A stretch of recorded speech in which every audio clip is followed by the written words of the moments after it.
Welcome in to Moving the Chains, brought to you by Founders Federal Credit Union. I'm Kevin Thomas alongside Jerel Hendricks. Got a great guest today, the new head coach of the Hillcrest Rams, Bennett Swygert. Coach, how you doing today? Man, I can't complain. It wouldn't do no good if I did, but man, everything's going great. Loving Simpsonville and can't wait to get my family up to the area. Awesome. Well, Coach, we appreciate your time. We really do. If this is you guys' first time checking us out, be sure to follow us on Facebook, Twitter, Instagram, YouTube, etc. at Movin Chains. Our website, movinchains.com. That's MOVINCHAINS.com. Our podcast on Apple, Spotify, Google, and more. Coach Swygert was hired in March. He's been the OC at SC State for the past 4 seasons. Prior to that, he also coached at Newberry College and Fort Dorchester. Coach, let's just start there. You know, how's that transition been getting out of the college game and getting into a high school head coaching role? Man, it's different. You know, in college, obviously you're recruiting. You're trying to find guys that fit your system. But at the same time, you're trying to find what they do well. So in that capacity, it's the same because, you know, obviously this high school game nowadays is a little bit more transfer portal than you know, what people would like or would like to admit, obviously. So you know, we're trying to find out what our guys do well and build that system around them. Coach, Kevin briefly touched on some of the places you've been, mainly in college. But if you don't mind just giving us some more background information on how you got into coaching and, you know, some of those detailed stops along the way. Man, I don't think I had much choice into getting on coaching, right? My old man coached high school ball for like 35 years, so I grew up as the ball boy. You know, he had a couple of different stops, but all of them were great to me. And then I played at Somerville High School. When I got my dad had just resigned from Berkeley High School. When I got to Somerville, I kind of thought of Coach McKissick as like Darth Vader. You know, they were winning a lot of games, and we all know people love winners. So when you win it all the time, you know, we had a different little take, and then had a chance to play for Coach McKissick, and obviously had a whole different take there once I got there. Man, it was a great place. Coach was tremendous, and I was just really fortunate to be able to play under him, learn from him. And kind of see how that Death Star was built, because you know back then, man, Somerville was something, and they were rolling, and you know, I know they're trying to get back there now with Coach Rafferty. He's doing a good job. So after Somerville, I signed to South Carolina, tore my ACL. Coach Holt still held my scholarship. After a few more injuries, wasn't quite the dual threat quarterback that they recruited me to be. Transferred to Western and got to Cullowhee, had a great time, got my degree, and was able to play for some really significant guys. I'm not a big name dropper, but you can go back and look at those staffs. You know, at both stops at South Carolina and at Western Carolina, I had a real blessing to be around some premier coaches. So, Coach, you've been able to, you know, be on campus here at Hillcrest for a little while now. How is the staff shaping up? You got a couple guys still coming in, or is it pretty much all locked down now for you? Yeah. So for the most part, we try to keep a lot of the same guys. You know, you look at their recent success. I mean, 8-2 in the regular season, 9-1 in the regular season. I thought Coach Freight did a tremendous job here. So I didn't want to knock the tires off the bus by any means. We were fortunate enough to keep a large part of our staff together. You know, there were some that are probably going to go to Wren and be with Coach Freight, but at the same time, man, we're really blessed to have a large part of that staff back, and you know, man, they've been a tremendous benefit to be able to lean on. Coach Bennett, our new defensive coordinator, he was special teams coordinator before. Coach Judy at the wide receiver position. You know, those are more or less my assistant head coaches. That's how I look at them. And then there's another interesting little wrinkle in there. We got a guy named Tony Gillespie. He's our head C team coach. He's had experience as AD at Burns for almost a decade. So, you know, just leaning on these guys and has been a huge blessing. And we're trying to figure it all out together. Jumping into the X's and O's, Coach, what kind of offensive schemes do you plan on running there? Are you going to change the system, bring in yours? Then with you having that offensive background, are you going to continue to call plays, or are you kind of just going to take that CEO type role? Man, I think that's tough for me. You know, Jerel, I'll be honest with you, man. We're you know, I'm still going to be with the quarterbacks. Still going to, you know, definitely be calling the offense. You know, as far as the offensive system, man, I've been fortunate enough to be at some places and do some different things. we've been everything from an option kind of attack, which I ran in high school, old school, pro I, inside veer, midline, yada yada yada, to some spread option, and then I was fortunate enough to be around some really talented quarterbacks that we threw it around a good bit. So to me, Coach P would always say it: you got to give them a job that they can do, or they're going to doubt your ability to do yours. So right now, we're trying to identify what the quarterback can do, number one, and then also, what some of these pieces around here can do, and just trying to give them a job that they can do, and develop an identity that way. We're not going to be a gang that runs a whole bunch of plays. To me, you got to have answers and not just ball plays, and you got to have an identity, a bread and butter, so to speak. So that's kind of what we're going to do during the spring. With me getting to know them getting to know me, and somewhere we're going to find our own identity that's unique here. And if you don't mind, touch on the defense as well. Give them some love. What you plan on running on that side of the ball?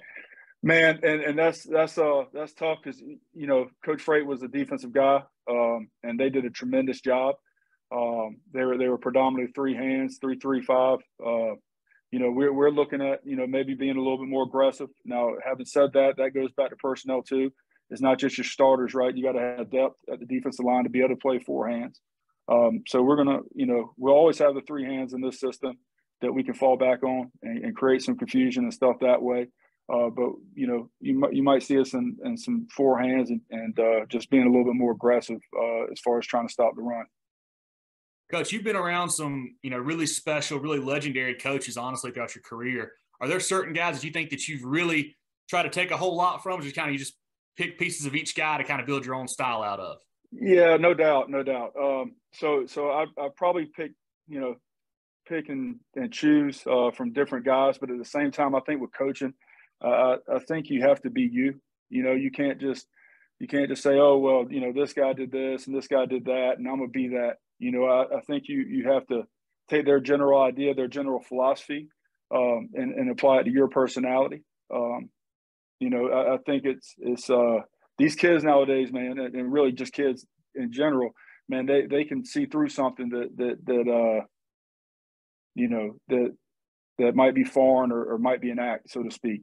So we're just going to be ourselves, but at the same time, maybe a little bit of old school kind of thought in there with a new age approach. I don't know if I'll be dancing in the locker room, but it's important for these guys to have fun out there. Football's a hard game, man, and it's really hard if you ain't winning. So we're going to try to celebrate our success and or what successes we're fortunate enough to have, and be disciplined at the same time. With your experience, I'm sure you could have, gotten a college job if you wanted it. But what made it appealing about going back to the high school game and specifically going to Hillcrest? Man, great question. So man, I have 2 little girls. One's 4 and one's 6. And once we finish this move in late May, early June, it's going to be the 3rd move for my 6-year-old. So when you talk about going to high school, man, the college coaching deal, it's awesome. It's fun. But at the same time, there's a little volatility there. And, especially being a coordinator. And that just comes with the job. You see it at all levels. Coach Streeter got let go at Clemson. And you take out the last quarterback he had, the last 2 before him were Trevor Lawrence and Deshaun Watson. So he's pretty good at what he did. So being able to have a little bit more security in that aspect was definitely appealing. And as far as this area, as far as like why Hillcrest, man, this community is something else.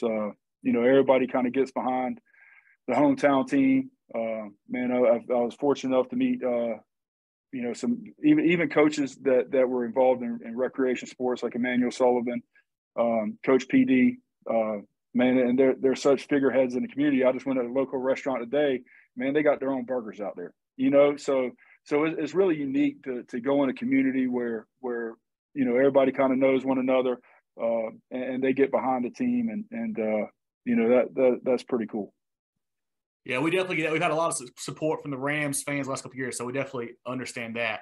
So Hillcrest, they did lose some big time playmakers like Bennett, Judy, Logan Coldren last year. But you do have some stars coming back, like Avery McFadden. You know, who are some guys that we should really look out for this year in the 2023 campaign? Well, you know, I think if you're not aware of Avery, then you probably haven't been paying much attention to upstate football. Man, that kid's electric, dynamic, whatever terms you want to apply to an explosive receiver, he's got it. Return game, and I was going through the game tape, man. I think he's just as impressive on defense.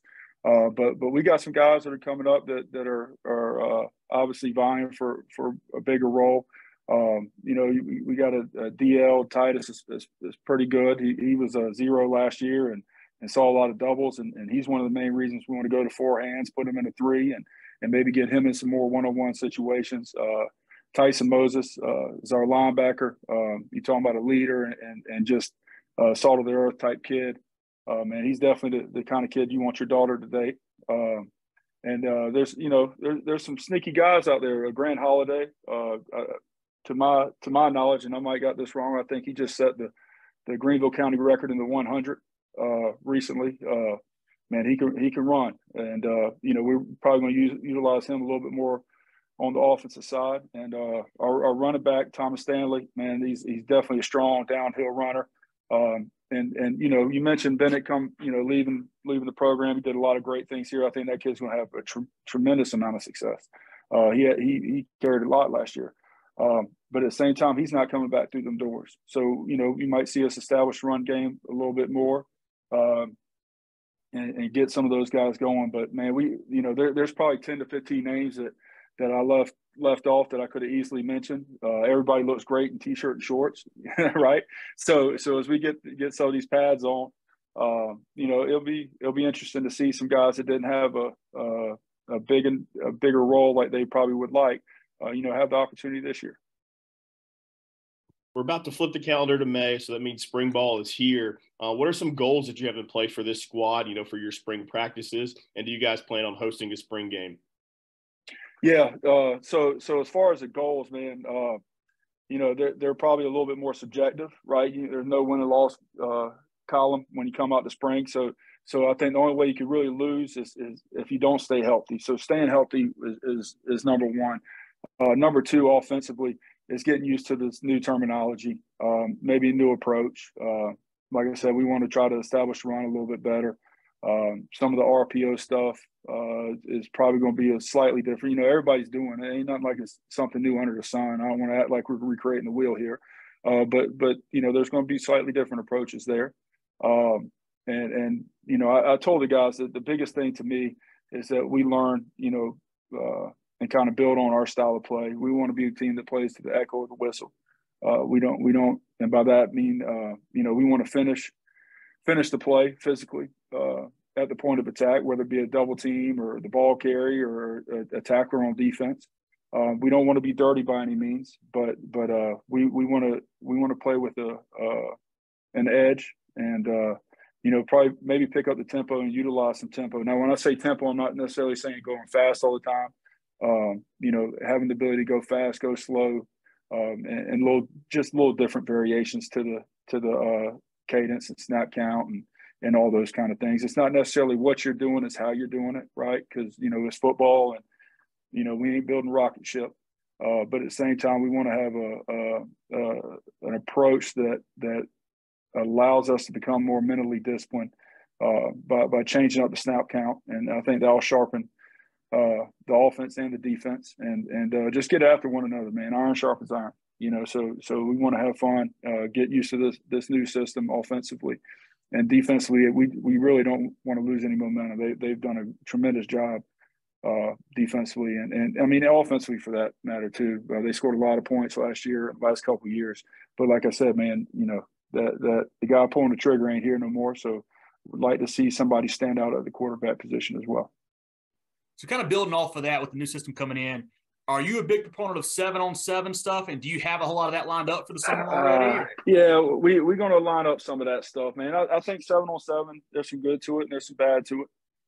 Specifically at the quarterback position, I think I think you get a false sense of security back there when you don't have, guys trying to hit you in the face. And you might hold on to that ball a little bit more. And I think you got to have more realistic options as far as your progression. You know, you might not be able to get to 4 or 5 like you can on 7-on-7. You see a lot better, obviously, on 7-on-7. You don't got the big guys in front of you, so it's less eye discipline involved at the quarterback position. But I think it's great to get balls in the air now for our receivers, for our DBs. One thing we want to do is throw the ball vertically. So that part of it's good. You know, we'll see obviously a lot of deep balls and be able to play them and contest them. But at the same time, we're not trying to win 7-on-7 championships. You know, ultimately, the way, you know, my daddy, I told you, coached for a long time. He's a defensive coach, D-line coach. Man, to me, you know, you have to have the ability to run the ball and to stop the run. Now, that don't mean we're going to run it 50 times a game, but at some point, to win a championship, you're going to have to run the ball on 3rd and 2 when everybody knows you're running the ball on 3rd and 2. And, you know, so 7-on-7 obviously doesn't help in that capacity. But as far as, you know, playing some defensive stuff and playing some fancy little coverages and throwing some fancy little routes, you know, that's cool. But it gives us a chance to play the ball in the air and compete.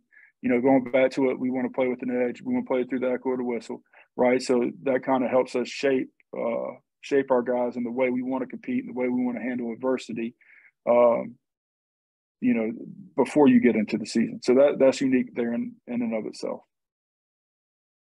You have a unique advantage of just leaving the college ranks. You know, you got some guys on your team like Avery McFadden who has a high profile. But for the other guys, it's becoming more and more difficult to get those guys recruited with transfer portal you talked about earlier.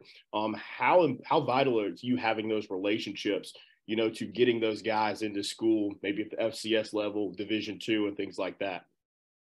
Well, I think it obviously helps some. You know, maybe able to knock on some doors, but at the same time, that kid and his talent's going to be able to open the door. And my biggest thing I'm trying to stress to these guys is, look, man, you hear D2, you know, you 5A ball in high school, you know, it's a pretty big stage in South Carolina. You hear D2 and you might, you know, kind of think it's something it's not. Now, the Division II, I was around SAC conference down here at Newberry, playing North Greenville, playing Limestone, you know, and going forward with Anderson. Man, look, we had 2 guys on offense alone have a chance to NFL, and another kid had a chance at CFL. So, you know, don't get it mistaken. Now, D2 football is really good football, and that's what I'm trying to tell these kids. And look, that's not even counting the guy at Newberry we had drafted in the 5th round.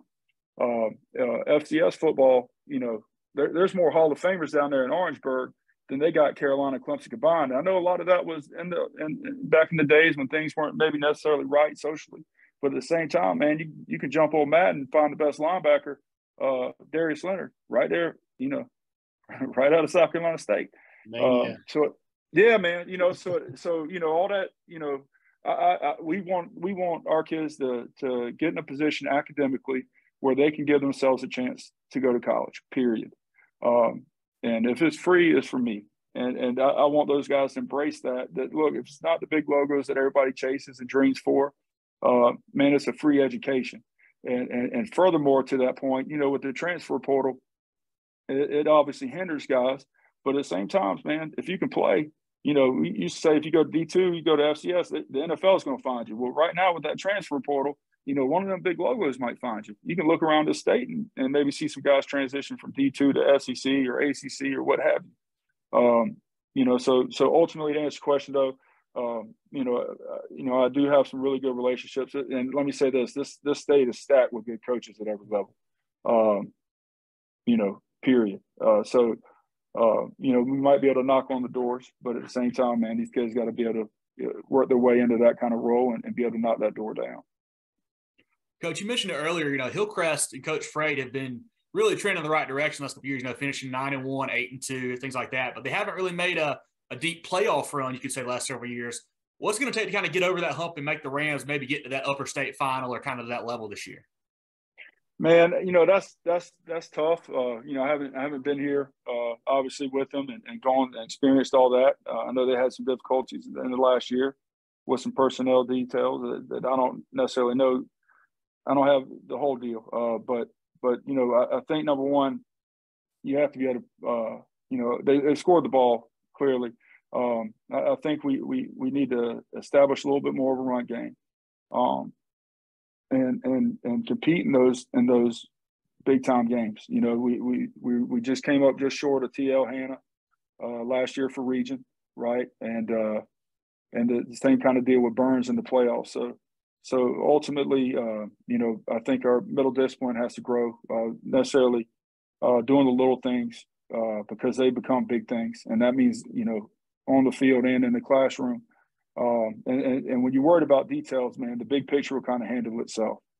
So I don't think there's necessarily one answer specifically that you can point to and say, man, we got to get better in the kicking game, or we got to do better here or there. You know, I think everybody, you know, has to become accountable and pay attention to the details. Take your financial game to the next level with Founders Federal Credit Union. Reach your full potential. Relax. Join Founders today. Visit an office near you or relaxjoinfounders.com to apply. Federally insured by NCUA, member qualification required. All right, Coach, we're going to take it down a notch a little bit, go into some easier type questions here. Kicking it off with Moving the Chains style, we're going to talk about some restaurants. I like to eat. I know you haven't been in Simpsonville long, but maybe hit some places that you found so far. I know you mentioned you went to a restaurant earlier today with a Hillcrest burger, or maybe throw out some stuff. We might check a OW game out, maybe some place in Orangeburg that you missed. So, yeah, no, that's, man, right up my alley now. So Wing Nuts is where I went earlier today. Good spot. Good spot. Yeah, man, I enjoyed that. Man, let's see here. I've been by a Slice of Brooklyn, a little pizza place. Sully Steamers, but there's definitely some places that I want to check out a little bit more in depth, and some that I'm not sure the name of. I gotta give a shout out to Tony's Pizza. They're behind Hillcrest football. I know they do a lot for the upstate in general, but Tony's Pizza, that wasn't a bad deal either. And I'm a pizza connoisseur, so you know that's a hard grade, and they pass. Tony's is legit. I mean, they got a lot of locations in the upstate. I'm a big fan of Tony's, so throw them a shout out for sure. No question. And you know, like I told you before, back to PD Terry and Emmanuel Sullivan. There's a fish spot here in Simpsonville, and y'all got to forgive me, I don't know their name, but they meet up there every Thursday. Went by there, got some fried catfish. You know, that was a pretty good day too. So you know, that's one thing I'm looking forward to, man. All the eateries around here, man. You know, my wife is probably gonna beat me up because you know, we try to cook at home, but at the same time, man, it's hard to pass by these restaurants and these little eateries and not just dabble a little bit more than I should. That's right. Coach, you mentioned it earlier. You know, you played quarterback at Summerville under arguably, you know, the most legendary high school coach of all time, John McKissick. You know, how special was that? And looking back, like, I mean, how kind of really surreal is that experience for playing to a guy of that stature? Man, it's really special. And youth is wasted on the young, you know, so to speak. And when I travel back there mentally and think about it, man, I was really fortunate. He was a coach's coach. It's kind of hard to describe, man. He's like the granddad, but still had a little swagger to him. Still held people to high standards, but he had some fun with it at the same time, man. And it's hard. It's really hard to describe Coach McKissick and just put him in a bucket. You know, he kind of built that town, man. He was there for 50 plus years and saw that town grow from a little 2A school to one of the largest schools in the state. And then a guy like Coach Holtz, man, you grow up watching him on TV, and he had his own way about him too, man. He was different. He was definitely challenging, and man, he had one-liners that he could rip off, just like you see on TV. He had little one-liners that would stick you pretty hard. So man, that was really cool. And then I got to say this guy because he gave me my first shot, but Coach Pratt at Fort Dorchester. Man, that was another really cool opportunity. When I first started working there, he kind of just inherited the program. Fort Dorchester, and probably it wasn't what we think of Fort Dorchester now as a state. They hadn't won a state championship like they did in 2016, I believe. They were kind of building towards that. I know they lost in it last year, it's pretty cool now to get to the point where you talk to Coach Pratt And man, if he don't win them all and he don't win that last one, it's a failed season. So seeing that growth of that program and being so close to him and his family, he's had a big impact on me as well, man. An old wrestling coach that grew to love football, man. So he definitely has a different style about him. But those kids have fun and definitely compete. And so, just being around all the coaches I've had a chance to be around, even the assistant coaches, the defensive coaches, you kind of take a little bit of them and combine it, make it your own. But I've been really fortunate, really blessed to be around, just a great group of head coaches and assistant coaches. Really happy that Coach LaPrad's still at 4D. So happy to man. Man, I'm telling you. And look, man, I don't want to get too in depth because Sure. I got people all around the Low Country, and I don't, but man, we all make mistakes, and but let's not pretend that football is not a competitive game, and let's not pretend that our emotions probably don't get the best of us. We're all human, and it's definitely getting that news definitely brightened my day, and he's right where he deserves to be, right back there with the Patriots. Yeah, we got a couple more for you. Going to the college game here for a little bit. I know you're a South Carolina guy. You signed with them in high school. So right. Just give your impressions of the program and the incredible job that Coach Beamer's done in his couple of years down in Columbia. Man, I think he's done a tremendous job. I think, there are certain challenges when you're competing in a conference like the SEC. But he's definitely worked through them, and I think it starts right there with recruiting and the relationships he's built with those guys, those families, and the relationships he's able to continue to build. I don't know Coach as well. I'm more straight fanboy when it comes to that stuff. I know a couple guys on that staff, but not to the degree of pretending I know what's going on in the building every day. But outside looking in, man, I thought they did a great job of being competitive. Last year there was a certain press conference that was held, and he got pretty fiery about a question and was adamant that his team would stay in there, compete, stay in there and fight. And sure enough, you see them pull together late in the season and get some really big wins. So I think that momentum's definitely going and definitely building down there in Columbia. And I got to say this too.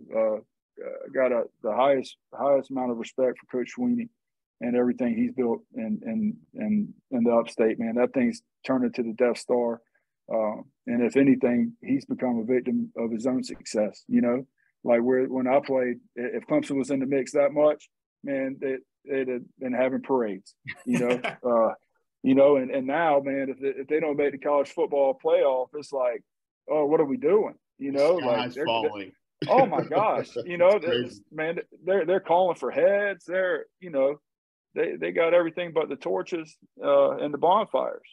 So I think that speaks to the success he's had and the job he's done. And I think the state's really, really blessed to have guys like that. I mean, even I don't know this new coastal staff, but even Coach Chadwell at Coastal, man, I think people need to kind of take a step back and look what we have, and just be happy that we got those kind of guys leading the programs here in the state of South Carolina. So, Coach, we mentioned earlier you were the OC at SC State. How sweet was that 2021 Celebration Bowl win over Jackson State and Deion Sanders? Man, that was a good deal, man. Being a little kid and watching Coach Sanders, as an athlete, he was definitely a marked man, but it was more so a great deal for South Carolina State University. I spoke to their history of football, and it was nice to kind of right the ship a little bit. Now the ship came off keel, and I'll definitely take my responsibilities for that. But man, I'm watching. I was just telling a guy today. A coach was in my office today. I said, man, nobody had scored more than 21 points on that defense all year, and we finished with 31. And I said, that might lead you to believe that we did some unbelievable things on offense, but the defense set us up for 3 possessions inside the plus 15. They were creating chaos. Special teams was special that day. They kind of got that return game off kilt, which really set up their offense at the time. And lastly, I have to say this too. I'd be remiss without mentioning this. It was pretty cool to watch North Carolina Central get them again this year. Former Gamecock teammate Cedric Williams is the offensive line coach up at Central. And strangely enough, that was the one team that we were able to beat in the regular season. And to see that team grow and come back from a loss, and especially with such a close friend on that team, man, that was pretty cool too. And that game was extremely exciting. Ours got out of hand in a way that I'm not sure everybody was expecting. They were expecting, probably Jackson State to choke us to sleep. And that night the Bulldogs got the better of them, and man, that was cool. It was great to see Coach Pugh, be able to win another HBCU national championship, and add that to his collection. And again, I talked about the great coaches in the state. I'm not necessarily sure if people appreciate Coach, even though it didn't end as well as I would like it to. I'm not sure people necessarily appreciate how good he is at his job as well. Man, he's kept that thing together and kept that thing going when, maybe not as much investment as some other programs. All right, Coach, we're going to wrap this thing up. This has been fantastic. But what are some of the goals for the 2023 version of the Hillcrest Rams? Man, we ain't out here practicing to lose. So we would like to kind of win the upstate, so to speak, win as many games as we can with guys that are in Greenville County or the surrounding areas. We'd like to win region, and as hard as we work and as much as we do, I can't tell you that we don't want to be the state champions. I mean, that's what we want to do.